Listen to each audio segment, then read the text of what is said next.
Hi, everybody. Louise Eddington with Cosmic Owl Astrology. I am a Cosmic Owl and a Wisdom Weaver. And today I'm going to talk to you about Neptune conjunct the North Node in Pisces. And we're going to look back at when this last occurred in this sign. And we're going to look at why, like everything else at the moment, this period is, unlike those previous times. We can look back in history and we can look at for a guide for those kind of energies. But I want to read you another quote that somebody sent to me that I actually memed. And maybe I'll put this on thing. The past is not always the prologue. And as I keep saying, we are in these unprecedented times of change. So, let's dive in a little bit. But before I do want to say that check out my Venus retrograde class, because my Venus retrograde heroine's journey, because this Neptune North Node conjunction is very, very interrelated with all of that. And it's a kind of about 100-year thing, but it's actually more than that. So we're already under the influence. The Neptune in Pisces, as the modern ruler of Pisces, is very, very powerful in this sign, and you could say it kind of just encompasses the whole sign. And Neptune has been in Pisces since 2011, 2012 was moving in. We also have Saturn in Pisces, so we have this North Node Neptune Saturn dynamic, but even more than that coming up as well. And really, we're in the zone of this. We also have a Venus and Mercury retrograde coming up, and they are going to move between Aries and Pisces as well. So this is just enormous. And this is also occurring, the Neptune North Node conjunction, really in the big scheme of things, just before Neptune enters Aries for the first time. Okay, so all of this is really like crazy massive. So let me start sharing the chart and then we'll talk. No, let me talk a little bit about the energies first, because I don't really want you to get too tied up in looking at the chart for now. So the North Node and the South Node are kind of influences, you could say karmic, and repeated patterns that we carry forward. So, we have the North Node and South Node working together to kind of alter and create new storylines based on lessons learned or soul habits that we are trying to release the grip of on our soul. And of course, this is happening collectively for everyone, but this one is really big. But with Neptune and Saturn in the sign of Pisces, we have boundaries and boundlessness. We have the tangible and the intangible. We have reality versus, the magical, whatever you want to call it. And I realize the shadow messaging of words like magic and stuff that have been coming under from the culture that we are leaving as we move into this immense time of change. We are moving more into this quantum realm. So let's draw this down even more to Saturn and Neptune being wave and particle to one extent, because everything is wave and particle. So Saturn is reality, the tangible, the hard thing you can touch. Neptune is nebulous, it's the cloud of unknowing, it's the spiritual. So we get magical realism. I actually am writing, one of the books I'm writing is in the magical realism genre. I suppose. I applied for a grant in that genre and I did not get it, but it just felt right. But it's a literary style that blends mythical elements with everyday life.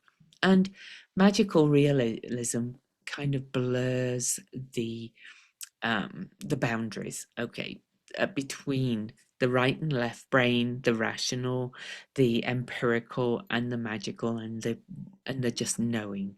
So we could go on, but you kind of get this feeling, and then sandwiched in between all of this, Venus is now moved beyond Saturn and is between Saturn and Neptune. And she will also be traveling back into Pisces in her retrograde and will join these elements as well. And Venus is going to join Neptune in the North Node, and Venus is creation, but she's also the rose of Venus. She is the divine feminine in so many ways. All of this is just encompassing.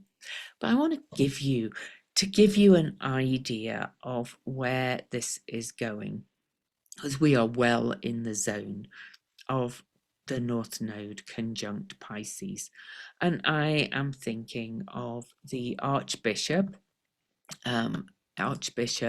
Buddha, her name is, and her,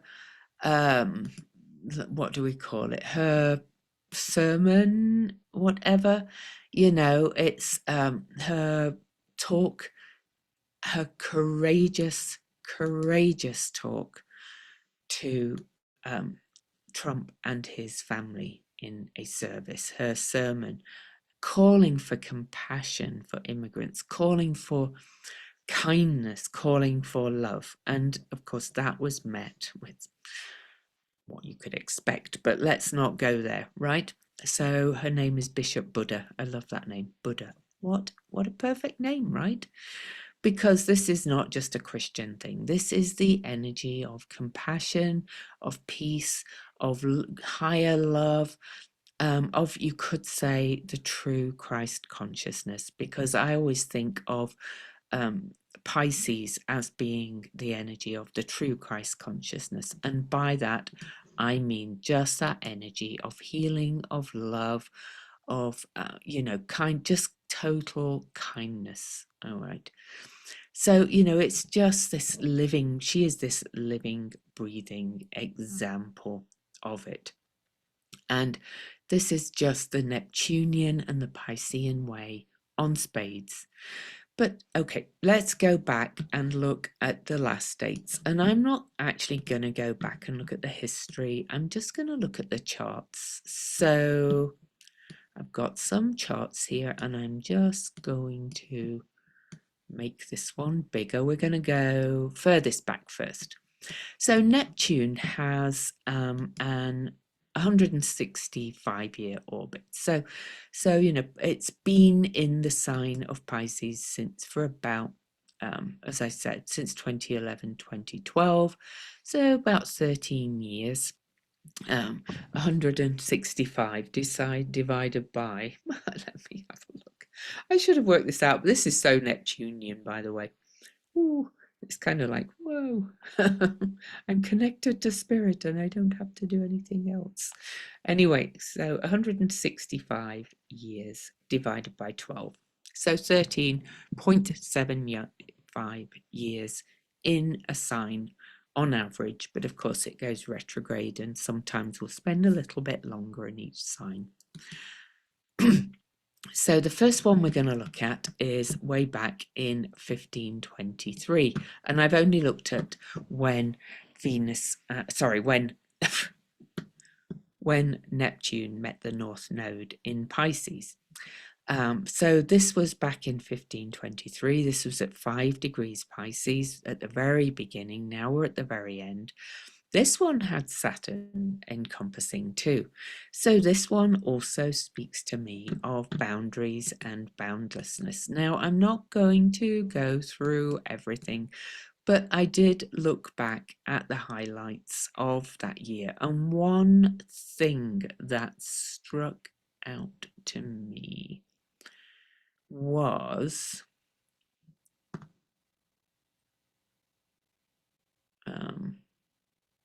was it that year? Oh, that was people born there. Okay, let me go back. So, so that was what date? October the 27th, 1523. It was not a very, very warlike year, but of course, I think there's never been no wars. But one thing that really struck me in that year was that Amsterdam banned as the assembly of heretics. There was also a little bit of a clampdown on what was called heretics by the control of the church, shall we say. And so, this kind of feels like, the reaction and the response to the energy of Bishop Buddha asking for compassion. The current administration has gone, no, you're terrible, you're a terrible person, and things like that, when her message was just absolutely beautiful. So we're going to see the shadow of this as well. That's Saturn clamping down on it. All right, let me share the next one now. So after 1523, we had 1690. That should be the one. Yes, I am sharing it. All right, 1690. Let me make 1690 bigger. I've created these as pinned charts. It might have just been easier to swap. But okay, here we are, 1690. This was a beautiful shape. Look at this chart. Ooh, beautifully spread out. And that year we had 12 degrees Pisces. You can see we're moving through the signs, okay? So we had that 1523, then we moved all the way to 1690 before they were conjunct again. And that year was pure Pisces, because Neptune is the modern guide for Neptune. And also I would remind you that we did not know Neptune existed back then, right? Yes, it was still active, but it was not active in the psyche of our civilization, let's say, before somebody goes, oh, the old gods, yeah, I get that. But this, interestingly, has the sun on the ascendant of the USA. That just jumped out at me. But apart from that, this was just a beautiful year. So much Pisces, Jupiter in there. Jupiter, the traditional ruler of Pisces, and I think this was the year I saw something. So one of the words you could give for this Neptune in Pisces energy and the North Node in Pisces is grace, higher grace. And interestingly, England passed what was called an Act of Grace, which was forgiving the followers of James II in 1690, when we had this pure Piscean kind of energy. Okay, and there was a mission founded by the Spanish, the first Spanish mission in East Texas. Okay,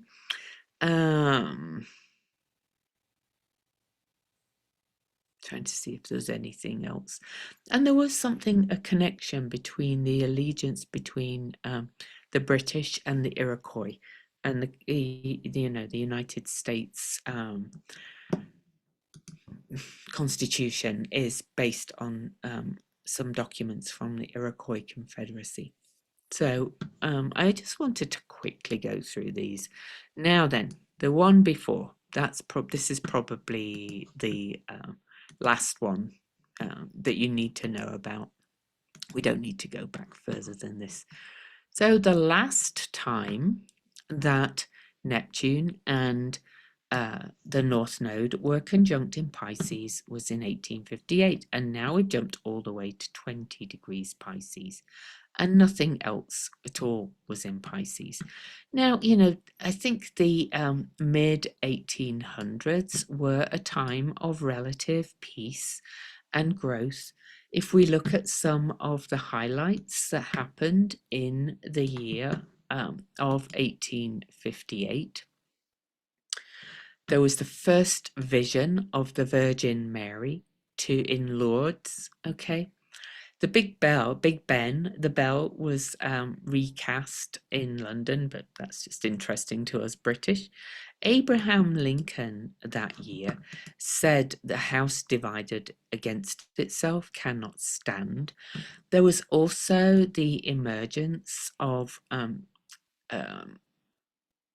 slavery, the anti-slavery movement, and interestingly, Dred Scott died in that year. But so where did I see that bit? There was,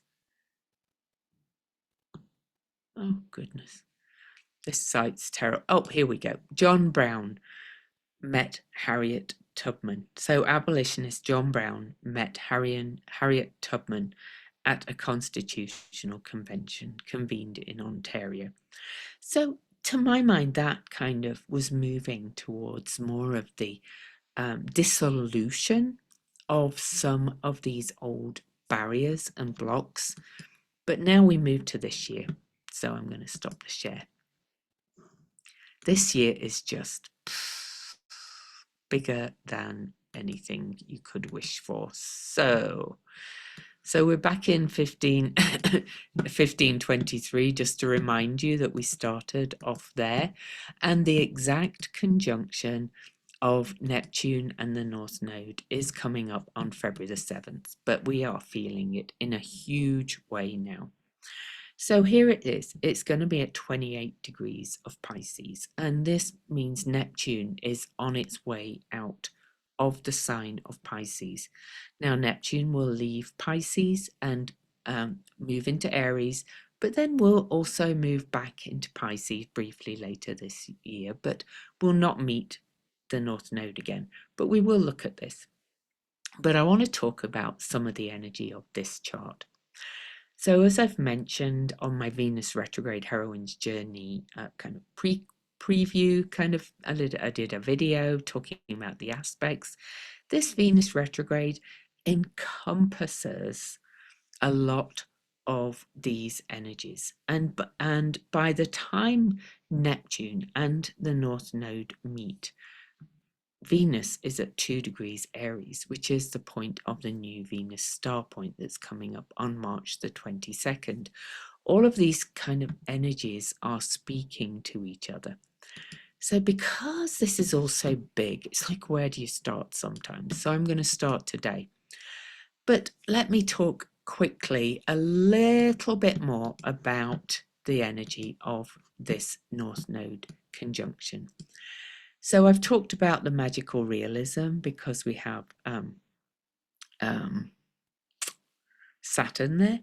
But this is also, to my mind, a real pull towards that energy of amorphous, atemporal, kind of more spiritual, more compassionate energy, more of like this distant dream kind of energy, really hard to put into form, and you may feel a bit lost as we're pulled towards that. But Saturn is there to help to make it real. But with this energy, especially with this conjunction, you may be asking yourself, why is this happening? You know, what's happening in the world? This is all confusing, because the energy of Pisces is the energy of the cosmic soup. It's the energy of the chaos. It's the energy of the amniotic fluid. It's also the energy of gaslighting and confusion and chaos. And I think we are heading into a bigger energy of chaos. But Neptune and the North Node really is asking us to uncover the unseen, or to the what we've avoided, what we've ignored, what we've allowed to cloud our judgment, because Pisces and Neptune is the energy of the unseen. I really predict that some people will start to get a clearer picture of what's happening, and the gaslighting and the confusion, and how we may have been made ourselves victims as well, because Pisces is the energy of victimhood sometimes, being a victim of forces, whereas really the power is in coming back to the Virgo, being whole unto ourselves and doing the right work and the right thing, like Bishop Buddha. I cannot believe her name is Bishop Buddha. It just cracks me up. You could be being asked to become more Christ-like, more Buddha-like, more more more Bishop Buddha like, more not, you don't have to be religious, but this is the energy of that Jesuit energy, that doing the right thing energy. This is the energy of the true Christ consciousness. Or even go and read the Magdalene Gospels and read about, the true message of Christ, just basically being about love. And I find it very interesting, and I'll be talking about this in the Venus class, that the Magdalene Gospel talks about these seven things that relate to the seven chakras. So, it's a 7-week journey. So, anyway, it all kind of links in together. But so this is about looking for miracles and looking for serendipities and synchronicities and looking for the magical and looking for the sense of possibility, and also taking action to move towards it. And from that place, there may be a time of moving to more esoteric practices, because, the conventional has failed to provide answers. But there's more to it than this, because you guys know I study everything by now. So I'm going to add the galactic center in. This is conjunct the galactic center. Move out the way. Oh, not you. So I'm going to add the galactic center. And I am also going to add Nessus, because this feels to me like the real death of the patriarchy and the birth of something new in so many ways. So the galactic center, as we've talked about many times, is this some call it a black hole, whatever, at the center of our galaxy. And it is said to emit waves of new information, like that energy, that wave, the Piscean, new knowledge, new knowing, new understanding, new faith, new belief. And here we're going to draw some lines. And I'm going to look at the other aspects too for this conjunction. So here we have the galactic center. This is square to this conjunction, right?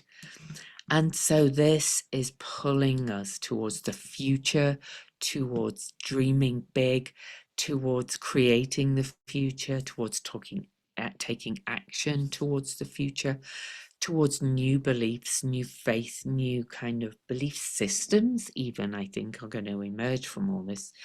The churches are kind of fading out, and they are clinging on as well in the fundamentalist way to their rules.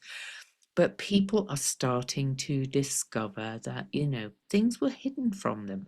Pisces, things were hidden, like the other gospels, things that were not in the canon. Another book you could read if you're interested in all this is The Immortality Key. That's where I discovered it, but also in other places, about the things the church has literally hidden in these catacombs under the Vatican, of energies of different kind of practicing and connecting with source, because the church did not want to know that you did not have to go and give them money and pay, and have this intermediary between you and source. You do not need it. If you want to go to church, great, but if you do not need it for that intercession. All right.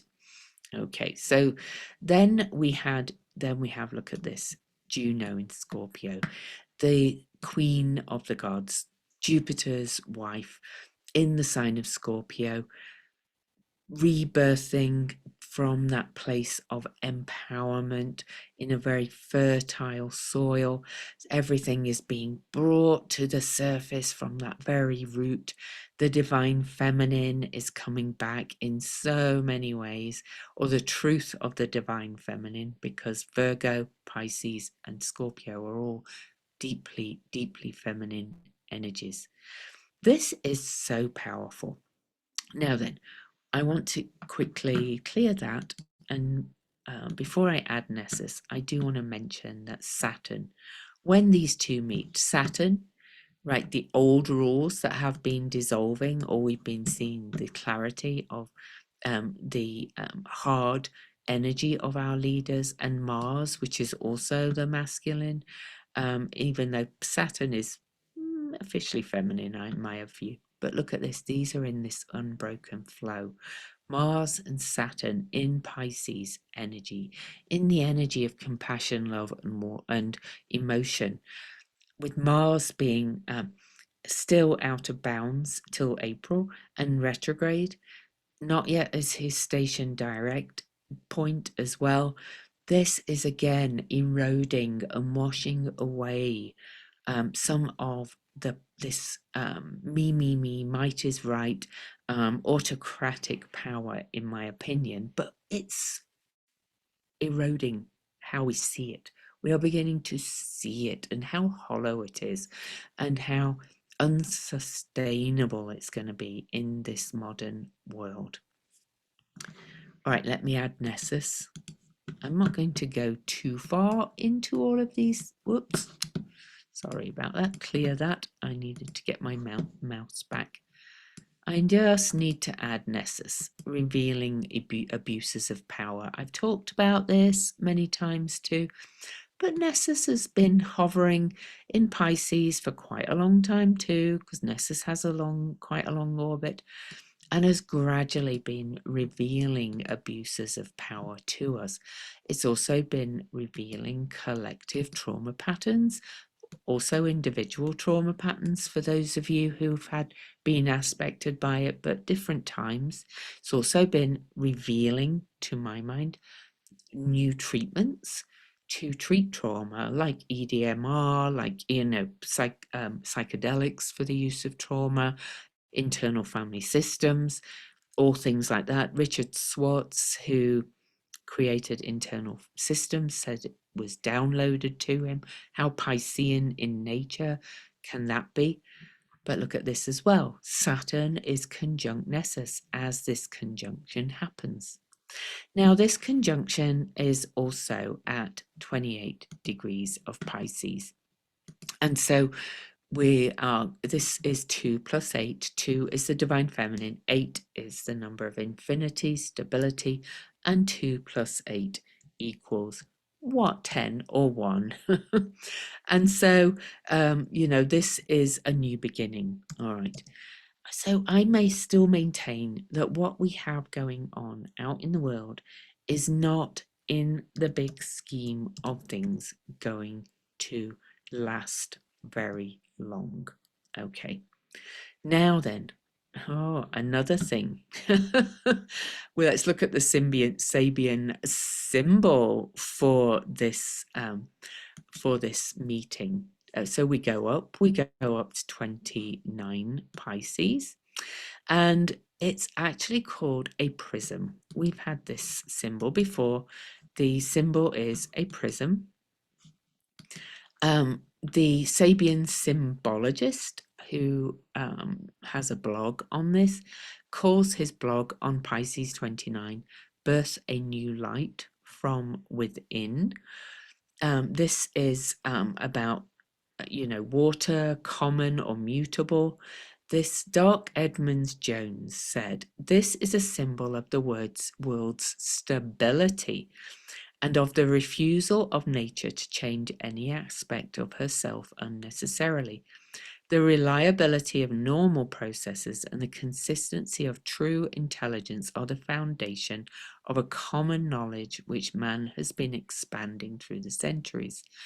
And this continuance of the control he has gained over his environment is promise of a more wonderful achievement ahead. I think clean energy is coming, and new belief systems, and this new energy of love is coming on its way. It's going to take a while to shake out again. Anyway, I'm going to um, I'm actually going to go and look at James Burgess's interpretation of the Sabian symbol too, and then we're going to look at the Chandra symbols. So James Burgess says Pisces 29, a prism, is seeing God in everything.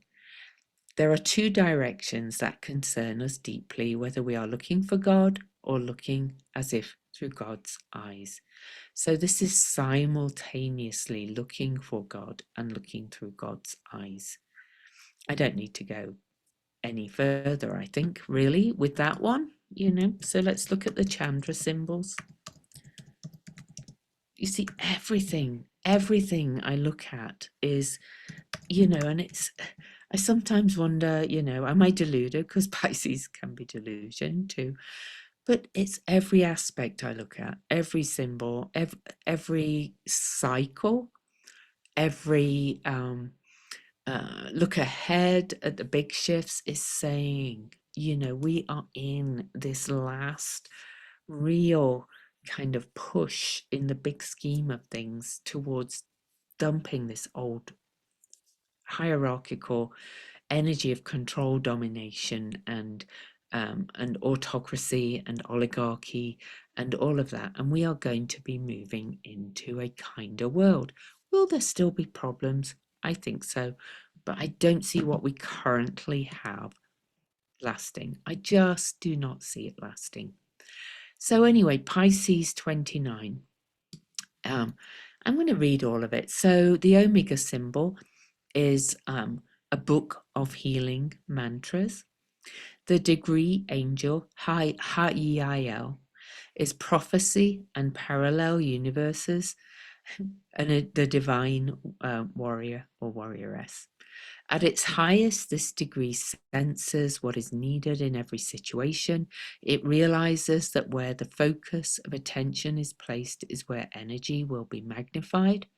I keep telling you not to put out the negative into the world.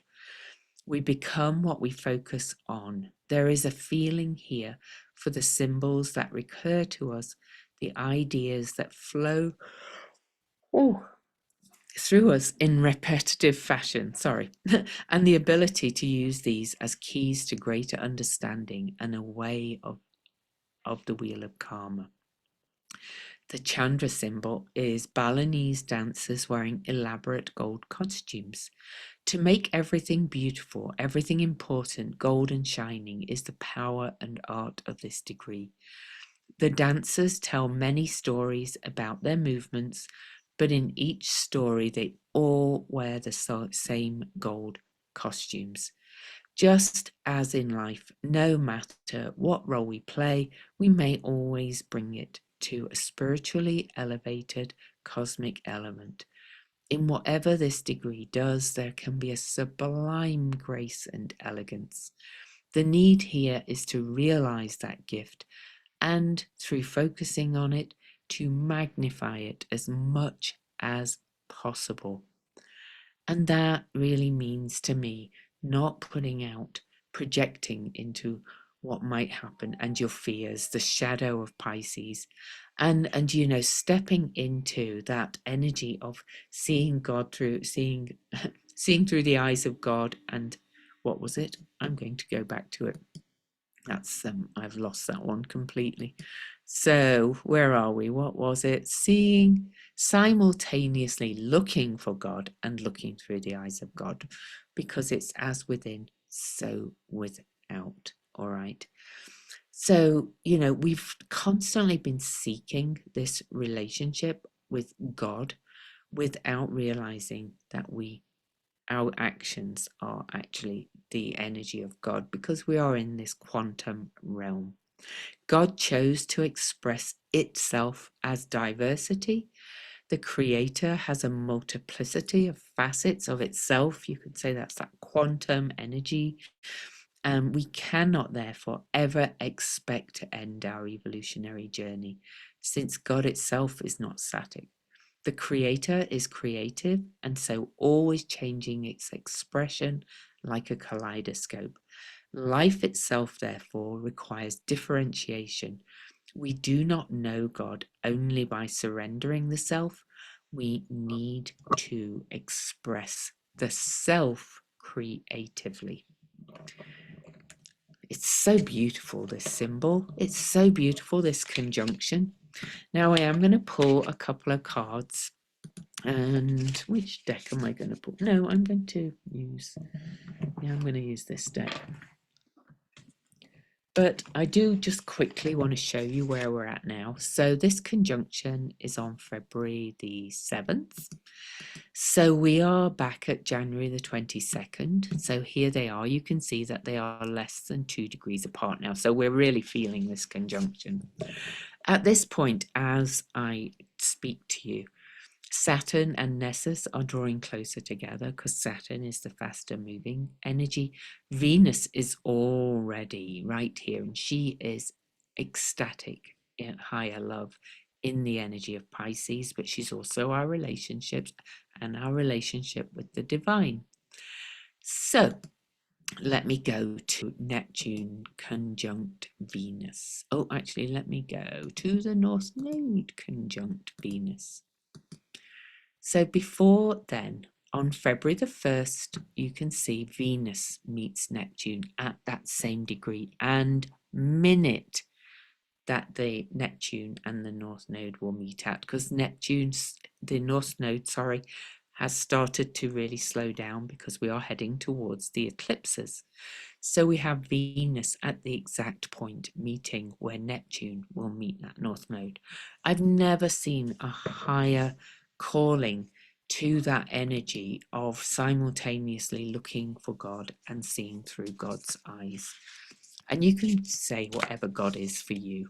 True Christ consciousness, good orderly direction, all of those things. But it's just that energy of, the divine. Venus is the divine feminine too. So we have that. Wow. So Venus did meet Neptune right before this, just on the same day. So she's moving, she's only got to move. So, you can see this, and it's all square that galactic center. It's all in aspect to Juno. This is just such magical energy. But then I do want to show you quickly that when Venus is retrograde, she is going to move back into Pisces. Remember, she is at the 2-degree Aries mark when when Neptune and the North Node meet. So on April the 1st, Venus will come back when she's retrograde and conjunct the North Node again. At this point, Mercury is at 28 degrees, which is that degree where the North Node and Neptune met, and where Venus met the North Node the first time. This is such powerful energy of connecting your mind, body, heart, and spirit with the divine, and kind of really stepping into that energy of grace in such a big way. Wow. And then, you can see by then Neptune has started to dry out in Aries, and that one is really kind of going to clear the clouds from the eyes from the more shadow elements of fear and gaslighting. Such a new beginning. So, I'm not going to go through all the aspects. I'll be going through them in detail in my Venus retrograde class, but let's pull some cards. My Roomba has started. I'm just going to show.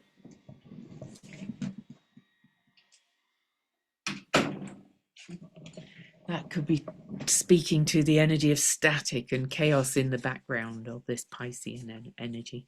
It's like, of course. Anyway, I'm laughing. We are on the way out of this terrible period.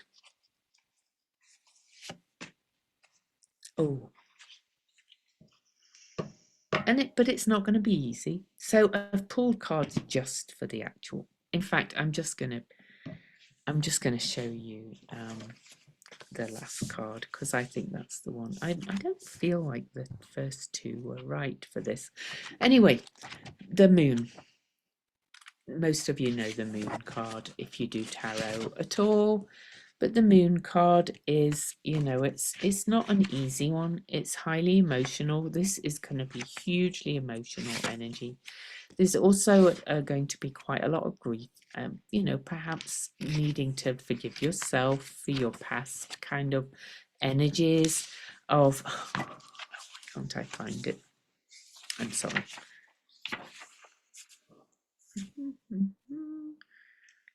We could find a lot of people starting to wake up to what's really happening in the world and feeling grief for what they've done. It's kind of that Father forgive them, they know not what they did. I think those of us who've started to see beyond the clouds before and moved beyond this energy of, just the mundane are going to have to move into a place of forgiveness like Bishop Buddha. But this is I am reflection. See, she's in water. She's got the snake. She's ready to transform. Okay. The soul journey said the moon is always cloaked in darkness, even when we can see her. She is a mirror and a reflection for the things we cannot grasp and see. Illusion, confusion, and deception brings fears and anxiety to the surface. What is going on? Nothing seems to make sense anymore. Our night hours bring us closer to our shadow. Our dreams and emotions may be erratic and our minds disturbed. Lunar energy pours down upon us, encouraging us to recognize, honor, and use our intuitive self to its full capacity, helping us to bring understanding and meaning to our lives. To illuminate our path, we can use meditation, reflection, divination, and dream work, or join my class. The moon points us to the unconscious world. If we gaze into her, we will come to see our own reflection. Now then, I'm going to read the quote. This is a Carl Jung quote from the Red Book. I know some people have gone off Carl Jung, but it's still a good quote. The moon is dead. Your soul went to the moon, to the preserver of souls. Thus the soul moved towards death. I went into the inner death and saw that outer dying is better than inner death, and I decided to die outside and to live within. For that reason, I turned away and sought the place of the inner life. It's an okay quote. All right. No, yeah. Anyway, I'm going to pull one more card. In fact, I'm going to pull it from the Divine Feminine Oracle deck by Megan Watterson. And artwork was by Elizabeth Cheever. What's her name? Gesserman. Her Etsy site is She Who Is Art. She's also on Facebook. I love her art. I usually have her calendar, actually. I actually chose a different calendar this year, but I might order hers as well because I do love it.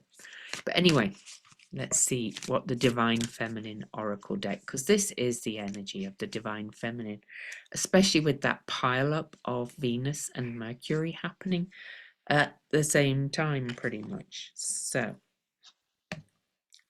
oh, it pulled two. So, all right. These are the, I'm going to show you the first one. This is Rita of Cascia, the patroness of impossible causes. I am miraculous. My prayers create powerful channels of possibility.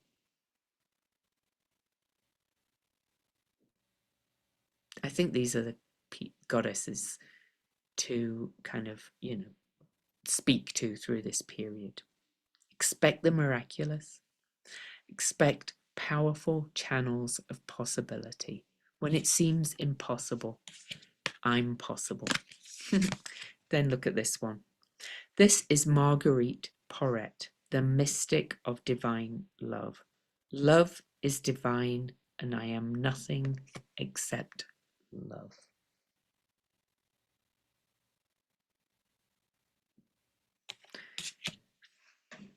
She's here. Well, and it's not to do with the feminine, but it's the energy of the divine feminine is here. I mean, the female women.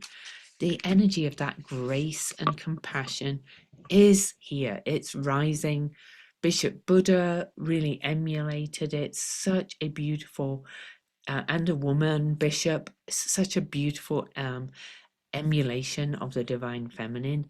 Yes, the reaction from the being who is the apparent president right now is it was horrible, of course, but it's undeniable that this is, the death of the patriarchy in many ways, and they're all playing their parts. So much love to you, and just step into that energy of seeking God, but also looking through God's eyes. Much love. The goddess's eyes.